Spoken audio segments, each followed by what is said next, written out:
Dear students, today's tense is past indefinite tense, or in other words, we call it simple past tense. So let us learn about it. Uh, First of all, we start with the helping verb. Uh, Helping verb of this tense is did. This is the only helping verb of this tense did.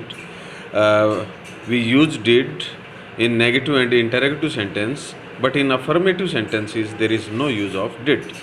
Main verb, second form of verb in affirmative sentences only.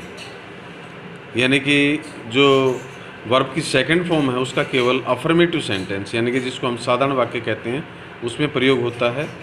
But when there is the use of did, लेकिन जब वाक्य के अंदर did आ गया helping verb के रूप में, we use first form of verb in the sentence. तो हम वर्ब की फर्स्ट फॉर्म का प्रयोग करेंगे वाक्य के अंदर. यानी कि हेल्पिंग वर्ब डिड आते ही हम सेकंड फॉर्म के स्थान पे फर्स्ट फॉर्म का यूज़ करेंगे. एग्जाम्पल ले लेते हैं. We went to the zoo yesterday. यहाँ पर वेंट जो है वर्ब की सेकंड फॉर्म है, तो ये सेकंड फॉर्म ही अपने आप में हमें दिखाती है कि सिंपल पास्ट या पास्ट इंडेफिनिट टेंस का वाक्य है. और येस्टरडे जो कीवर्ड है वो भी हमें पास्ट इंडेफिनिट के बारे में जानकारी देता है. We did not go to the zoo yesterday. और इसी सेंटेंस का जो नेगेटिव सेंटेंस हमने बनाया उसमें डिड का यूज़ हो गया. डिड के बाद नोट आया है और डिड के बाद हम यहाँ पर वर्ब की फर्स्ट फॉर्म का प्रयोग किया है. और यही हमने पहले बताया है कि डिड जैसे सेंटेंस में हेल्पिंग वर्ब आएगी तो उसके बाद वर्ब की फर्स्ट फॉर्म आएगी. Did we go to the zoo yesterday, sign of interrogation. ये इंटरोगेटिव सेंटेंस है क्योंकि जो भी सेंटेंस हेल्पिंग वर्ब से स्टार्ट होता है वो इंटरोगेटिव होता है और डिड आते ही इसमें भी वर्ब की फर्स्ट फॉर्म का प्रयोग हुआ है. तो यही अंतर हमने यहाँ पे देखा कि अफर्मेटिव सेंटेंस में वर्ब की सेकंड फॉर्म और जब डिड का यूज हुआ हेल्पिंग वर्ब में तो वहाँ पर उसके बाद वर्ब की फर्स्ट फॉर्म का यूज हुआ है. कीवर्ड्स या जिनको हम एडवर्ब्स भी कह सकते हैं, lately, last week, ago, long ago, yesterday, once upon a time, 5 weeks ago, etcetera. तो इस टेंस की जो कीवर्ड्स या एडवर्ब्स हैं वो ये हो सकती हैं. इनके अलावा भी कोई हो सकती हैं.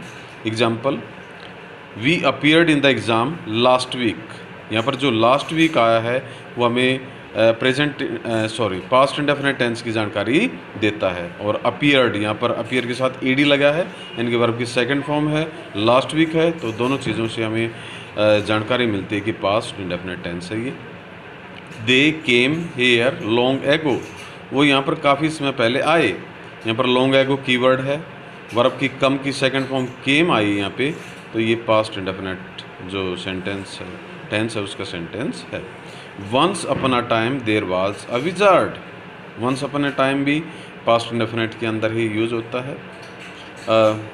इसकी यूजेस देख लेते हैं हम. Uses of past indefinite.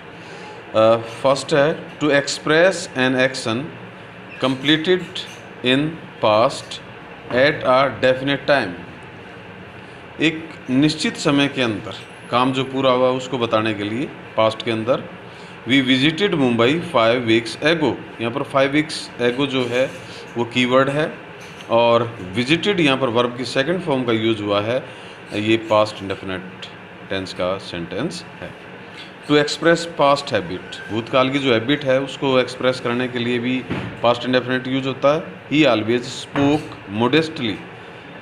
यहाँ पर स्पोक स्पीक की सेकंड फॉर्म है जो अपने आप में हमें दिखाता है कि पास्ट इंडेफिनिट है. मोडेस्टली, विनम्रता से. तो ये पास्ट हैबिट को दिखाता है कि वो भूतकाल में बहुत विनम्रता से बातें करता था. To express some historical events. कुछ ऐतिहासिक जो घटनाएं होती हैं उनको दिखाने के लिए. Example, the Wright brothers invented aeroplane.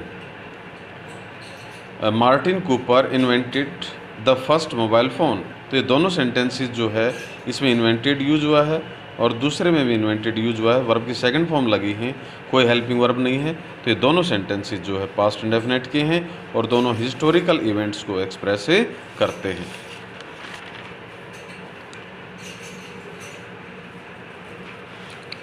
If one part of the sentence is in past continuous, then the other part in the past indefinite. Example ले लेते हैं. I was taking tea when he arrived.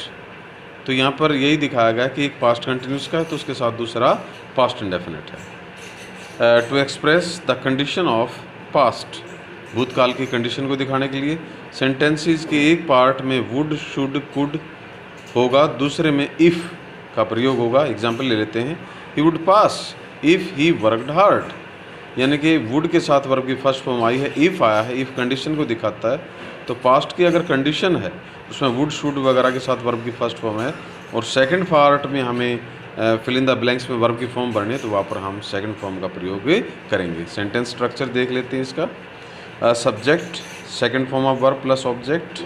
We played a volleyball match, negative का है, इसमें negative में did लग जाएगा, not लगेगा और फर्स्ट फॉर्म आ जाएगी, इसी का नेगेटिव बनाएंगे हम वी, और फिर हेल्पिंग वर्ब डिड लगेगा, फिर नॉट, फिर प्ले की फर्स्ट फॉर्म प्ले हो जाएगी, we did not play a volleyball match. Did we play a volleyball match, ये इंटरोगेटिव हो जाएगा। जैसा कि हमने पहले भी देखा है कि इंटरोगेटिव सेंटेंस में हेल्पिंग वर्ब सबसे पहले आएगी। Did we not play a volleyball match, ये इंटरोगेटिव एंड नेगेटिव हो जाएगा। सबसे पहले हेल्पिंग वर्ब आएगी डिड, फिर सब्जेक्ट, फिर नॉट, फिर फर्स्ट फॉर्म ऑफ वर्ब, फिर ऑब्जेक्ट। तो इस प्रकार से ये चार प्रकार का जो सेंटेंसेस हम यूज़ करते हैं वो हैं ये हमने देखा कि पहले सेंटेंस में वर्ब की सेकंड फॉर्म है, परंतु बाकी तीनों वाक्यों में डिड आने के बाद वर्ब की फर्स्ट फॉर्म का प्रयोग हुआ है। और हम एक्सरसाइज फॉर प्रैक्टिस भी ले सकते हैं इसमें। I dash serve 2000 rupees last month, save है यहाँ पे वर्ब, तो यहाँ पर हमें फिल इन द ब्लैंक्स के अंदर करेक्ट फॉर्म ऑफ वर्ब भरनी है।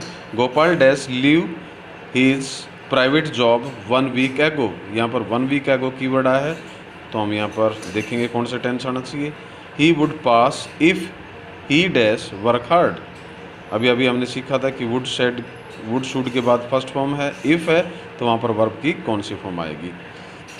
She was taking tea van her brother dash arrive, वो चाय ले रही थी जब उसका भाई वहाँ पर पहुँचा, यानी कि सिंपल पास्ट, तो यहाँ पर वर्ब की फॉर्म भरनी है correct form. Martin Cooper dash invent the first mobile phone, historical fact है और हमने पता कि हिस्टोरिकल फैक्ट में कौन सा टेंस यूज होगा।